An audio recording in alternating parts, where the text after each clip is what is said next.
So here we are once again at the wine store at La Hogue, and the wonderful Mary and Barry are here to take us through a little bit of a wine tasting masterclass today.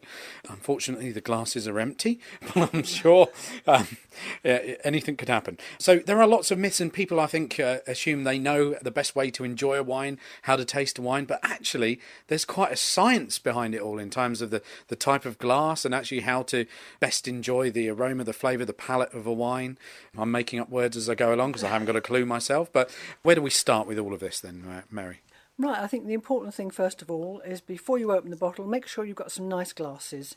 Nothing too small, something that's perhaps a little bit tulip shaped, a little bit narrower at the top than it is at the bottom, so that the bouquet sits under your nose rather than blows out into the room. And if you can get some nice big, slightly bigger glasses, you can get a bit more appreciation. Don't fill them up. I know it's a temptation to sort of... No, this is the Italian restaurant syndrome. They greatly advertise their country and their food, but they do no favours to their wine, Italian restaurants. Okay. They insist on pouring it till it's right up to the rim, so the bouquet is gone straight away. You've got no chance of appreciating, and that's 40% of the enjoyment, yes. I think, to appreciate the aromas of a wine before you sip it. And the idea is, of course, that you get a big glass and it's gone before you know it, and you want to buy another bottle. Yeah, that's the game. Yeah, sure. You know. So just you use the word bouquet there, and this is so for anybody that wants to learn. And bouquet is the aroma, the smell. Yes, and so you have a nice glass, and you can space left in the glass so you can swirl it round, wake it up, so you can then breathe it in and smell it, and then you get the bouquet, a good deep sniff of it, and then think what it reminds you of. Never mind what the books say about certain wines smell of this and smell of that. It's what reminds your brain and is important in your head. So certain things, certain wines will remind you of a smell from childhood that is personal to you, and that's your personal hook to remind you of that wine. Yep. Famous story there of the very well-known wine writer who described Sauvignon Blanc as cat's pee on a gooseberry bush. Now, that person may really have known what cat's pee was like and what gooseberry bushes were like, but that's not everybody else's experience. No. If you can find something that says it for you, if you know what I mean, it describes it to your benefit, so that you can come back to that as a reference. That's the point. Yep. A customer came in about a month ago, and we had a bottle of Gewürztraminer from Alsace opened, and they smelt it and they said, "Oh, it's Turkish Delight."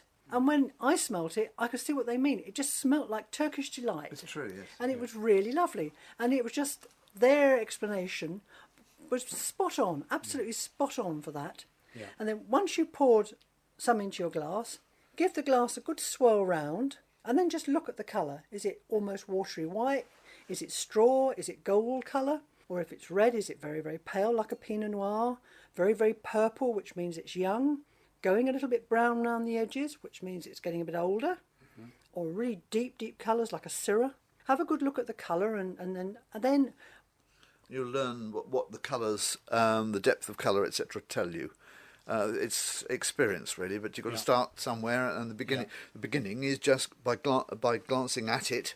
If it's a very delicate white wine, it's best to look down through the white wine onto a white surface, like a sheet of paper or envelope or something like that. Yeah, yeah.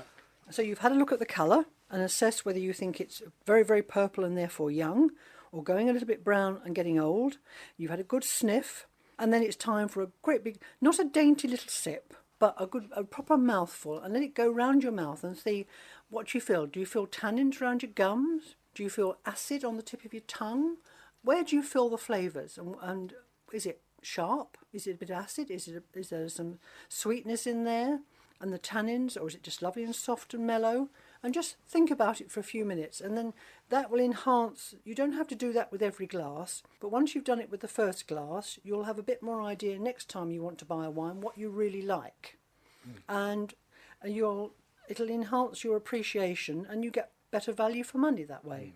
Yes, it's your own guide to analysing wine, really. If you just put in a small quantity, as Mary said, swirl it round, it tells you so much, and you can learn so much from that for your future reference. Also, if you're just tasting, just before you pour the glass you're going to drink, if you just do these things, the sight, and the aromas, the smell from the bouquet. But when you decide to have a drink, especially if you've got a large glass, it's always best to have slightly less than half a glass of actual wine. It allows you to swirl it round, really get it moving, and let the aromas build up in the glass, and that's why these slightly more narrow at the top than in the belly of the glass are perhaps a good thing to trap the aromas. Yeah. And going to backtrack a little bit, the other thing to do is to, when you first get your glass out, just sniff the empty glass. Yes. Because sometimes if it's been in a cupboard, a wooden cupboard or some sort of, you can get smell in the glass. Then you pour the wine in, and then your wine smells of what the glass rather than the other way round. Also detergents. Yeah. You can smell that on glasses, and it spoils the bouquets of wines that you need to rinse glasses afterwards after you've washed them. Okay. Because the detergent, if you leave detergent on sparkling wine glasses, when you pour the sparkling wine champagne into the glass, the detergent reacts with the sparkling wine and kills the bubbles. So it goes flat very, very quickly. Wow. Lipstick does the same thing. I'm sure you two have realised this. Oh, indeed, yes. When you've been drinking a glass of sparkling wine, why has my sparkling wine gone so flat? Oh, it's my lipstick. And it does. There's some grease in your lipstick. When it touches the glass and the champagne touches it, it goes flat. Yeah. So don't wear lipstick next time you're drinking Very well. champagne. I make all my own dresses, you know. I do like the shade you're wearing today, Barry, by the way. Thank you very Where much. can I find that? Well, I don't know really. Excellent. And as the wine ages, it goes, as we said, it goes from purple to brown. So if you've bought a vintage wine, you expect it to, it's been a few years in bottle, you expect it to be a little bit browner than, say, a young Syrah or a young Gamay or a Pinot Noir. And it's Another thing to say about aromas in glass. When you go into a restaurant, you'll always find the glasses upside down on the tablecloth because they don't want dead spiders and flies in there and dust. What you should do when you sit down is automatically turn the glass up the right way. sniff it first. Yes, because it can exude a stale smell, and that's not going to help your appreciation of what's coming. Yeah. It's just these little simple things to enhance the enjoyment of a glass of wine. So when you do sit down and have a nice meal and a bottle of wine, you're getting everything you can out of that experience. Yeah. You're getting the smells. You're sort of thinking to yourself, well, yes, that is a bit younger than the last bottle, and I do particularly prefer that Sauvignon Blanc to the Sauvignon Blanc I had last week, and why is that? And you just learn then a little bit more about wine and enhance your own appreciation. Yes, I mean, you hear the term wine snob, but it's not. I don't think it's being a snob. It's trying to get the best out of things for yourself. Yeah. You know, it's just appreciating things more, and then you learn when you've got a bargain or got good value for money, much more. Yeah. I agree, and also, looking around the wine store here, there's various bottles of wine that, the investment in that bottle of wine is probably going to be more than you would pay for a meal. Yes. And so why wouldn't you want to savour that experience in the same way? Yes. Sure. And the same way you wouldn't want your dinner put onto a dirty plate. You don't want your wine put into a glass that's smelling. Yeah. So just pick it and just check it doesn't smell. If it does smell, just say to the waiter, can you change the glass, please? Yeah. And they shouldn't query that because you are the customer. Yeah, absolutely. Agreed.